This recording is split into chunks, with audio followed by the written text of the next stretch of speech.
Welcome to சுகம் health tips YouTube channel. இன்றைக்கி நம்ம வீடியோவில் பார்த்தீங்க அப்படின்னா ஒரு கல்லீரல் பிரச்சனை நம்மளுக்கு வந்துருச்சுன்னா அதை எப்படி உணவு மூலியமாகவே சரி பண்ணிக்கலான்னு பார்க்க போகிறோம். நிறைய மக்கள் பார்த்திங்கன்னா ஆரோக்கியமற்ற உணவு பழக்கத்தை தான் நாடி தேடி போயிட்டுருக்காங்க. பார்த்திங்கன்னா ஃபாஸ்ட் ஃபுட் ஐட்டம், பதப்படுத்தப்பட்ட உணவுகளுக்கெல்லாம் அடிமையாகவே ஆயிட்டாங்க. இந்த மாதிரி உணவுகளை அதிகமாக நம்ம எடுத்துக்கிட்டோம் அப்படின்னா நம்மளுடைய கல்லீரல் ரொம்ப பெரிய பாதிப்புக்கு உள்ளாகுது. நம்மளுடைய இதயம் மூளைக்கு அப்புறம் நம்மளுக்கு ஒரு முக்கியமான உறுப்பு என்னன்னு பார்த்திங்கன்னா கல்லீரல் தாங்க. அந்த கல்லீரலில் 75% திசுக்கள் டேமேஜ் ஆயிடுச்சு, பாதிக்கப்பட்டுருச்சு அப்படின்னா கல்லீரல் ரொம்ப பெரிதும் ஒரு பாதிப்புக்குள்ளான ஒரு சூழ்நிலைக்கு போயிருங்க. கல்லீரல் பாதிக்கப்பட்டுருச்சு அப்படின்னா உடலில் இருக்கிற நச்சுக்கள் எல்லாம் வெளியேறாமல் இன்னும் நிறைய பிரச்சனைகளை நம்மளுக்கு கொண்டு வந்து விட்டுருங்க. அதனால் ஆரோக்கியமற்ற உணவு பழக்க வழக்கம் இருக்கிறவங்க இந்த மாதிரி நான் சொல்கிற ஃபுட்ஸ் எல்லாம் எடுத்துக்கிட்டிங்க அப்படின்னா கல்லீரல் மட்டும் இல்லைங்க, அனைத்து உடல் உறுப்புகளையும் நம்ம பாதுகாத்து கொள்ளலாம். வாங்க எந்த மாதிரியான உணவுகளை எடுத்துக்கணும்னு பார்க்கலாம் வாங்க.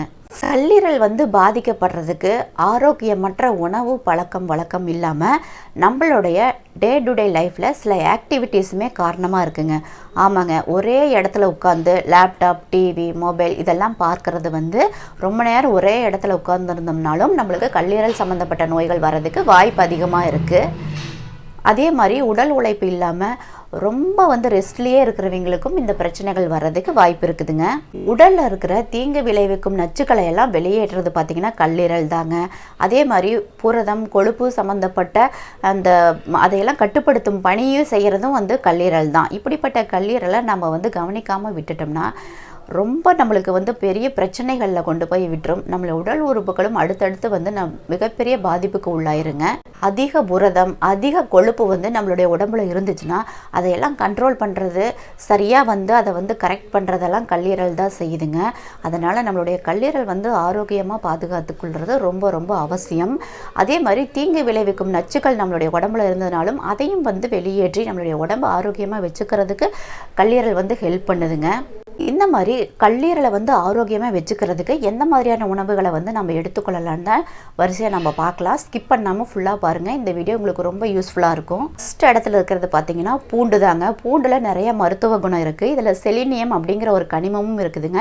இது எப்படி கல்லீரலை ஆரோக்கியமாக வச்சுக்கிறதுக்கு உதவுது அப்படின்னா கல்லீரலில் ஏதாவது அழுக்கு, நச்சுக்கள் இருந்துச்சுன்னா அதெல்லாம் வெளியேற்றுறதுக்கு இந்த பூண்டு ஹெல்ப் பண்ணுதுங்க.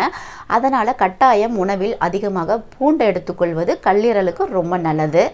அடுத்தது ரெண்டாவது இடத்துல பார்த்திங்கன்னா பீட்ரூட் இருக்குங்க. இந்த பீட்ரூட்டில் ஏகப்பட்ட சத்துக்கள் இருக்குங்க. இந்த பீட்ரூட்டில் கல்லீரலை ஆரோக்கியமாக வச்சுக்கிறதுக்கு உண்டான அனைத்து சத்துக்களும் பீட்ரூட்டில் இருக்குது.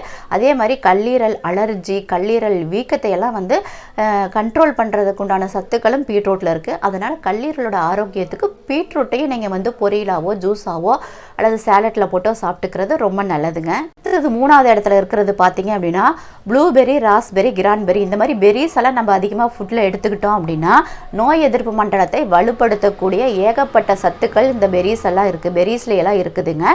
கல்லீரலுக்கு உண்டான ஆரோக்கியத்தை வழங்கக்கூடிய சத்துக்களும் இந்த பெரிஸில் இருக்குது. ஸோ இதை ரெகுலராக நம்ம எடுத்துக்கலாம். அடுத்தது ஃபோர்த் பிளேஸில் என்ன இருக்குதுன்னு பார்த்தீங்கன்னா சிட்ரஸ் ஃப்ரூட்ஸ். சிட்ரஸ் ஃப்ரூட்ஸில் எல்லாமே சிட்ரிக் அமிலம் இருக்குது. இது கல்லீரலுக்கு ரொம்ப நல்லதுங்க. இதையும் எடுத்துக்கலாம். அடுத்தது பார்த்திங்கன்னா ஆலிவ் ஆயில். ஆலிவ் ஆயில் தேவையான அளவு சேர்த்துக்கிட்டிங்க, ரொம்ப அதிகமாக எடுத்துக்கூடாது. தேவையான அளவு ஆலிவ் ஆயில் நீங்கள் எடுத்துக்கிட்டிங்கனாலும் கல்லீரலுக்கு ரொம்ப நல்லதுங்க. அதிகப்படியான ஃபேட் ஐட்டம் கொண்ட உணவுகளை எல்லாம் நீங்கள் எடுத்துக்கிட்டிங்க அப்படின்னா அது கல்லீரலுக்கு மிகப்பெரிய பாதிப்பை உண்டாக்கிரும். அதனால் லோ ஃபேட் இருக்கிற மாதிரியான உணவுகளை எல்லாம் எடுத்துக்கிறது ரொம்ப நல்லது. ஃபாஸ்ட் ஃபுட்டு, அடுத்தது பதப்படுத்தப்பட்ட உணவு, ஃப்ரைட் ஐட்டம்ஸ் எதுவுமே நீங்கள் அதிகமாக எடுத்துக்கக்கூடாது. குறைந்த அளவு நீங்கள் மினிமம் கொஞ்சமாக எடுத்துக்கலாம். ரொம்ப அதிகமாக எடுத்துக்கிட்டிங்கன்னா அது கல்லீரலுக்கு மட்டும் இல்லை, மற்ற அனைத்து உறுப்புகளுக்குமே அது தீங்கு தான் செய்யக்கூடியதாக இருக்குது. அடுத்தது அஞ்சாவது பிளேஸில் பார்த்தீங்கன்னா பச்சை காய்கறிகள்லாம் நீங்கள் எடுத்துக்கலாம். பச்சை காய்கறிகள்லாம் ரொம்ப ரொம்ப நல்லதுங்க. இது கல்லீரலுக்கு மட்டும் இல்லை, நம்ம ஹோல் பாடிக்குமே பார்த்தீங்கன்னா பச்சை காய்கறிகள் ரொம்ப ரொம்ப நல்லது. அனைத்து உடல் உறுப்புகளுக்குமே பச்சை காய்கறிகள் ரொம்ப ரொம்ப நல்லது. அதில் இருக்கிற சத்துக்கள் எல்லாம் பச்சை காய்கறிகளையும் டெய்லி ஒன்று நீங்கள் வந்து உணவில் வந்து சேர்த்துக்கிறது கல்லீரலுக்கு மட்டும் இல்லை, அனைத்து உடல் உறுப்புகளுக்குமே நல்லதுங்க.